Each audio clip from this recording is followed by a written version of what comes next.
Sekar kembang ping jatuh. Assalamualaikum warahmatullahi wabarakatuh. Tepangaken nami kula Ines Salsabila Filia saking kelas 12 OTKP 1. Absen 16. Kula badhe nembangaken tembang macapat pupu gambu ingkang tema pendidikan. Tembang iki njlentrehake babagan manungsa sing urip ing alam jagat saiki kudu pinter milih-milih ilmu, utamane ilmu becik lan luhur marang wong liya. Yen nek wis entuk ilmu kudu aja pelit lan bisa nyebarake utawa saged nyebarake ilmu iku marang wong liya, men ilmu kuwe berguna nganggo wong liya.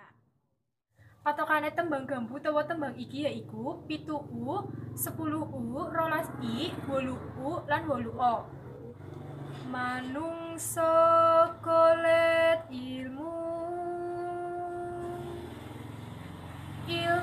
luhur, becik lan pitutur. Amargane ilmu penting kanggo urip. Dadi wong kudu bersyukur. Golek ilmu sak menika. Cukup semanten atur kula, matur suwun. Wassalamualaikum warahmatullahi wabarakatuh.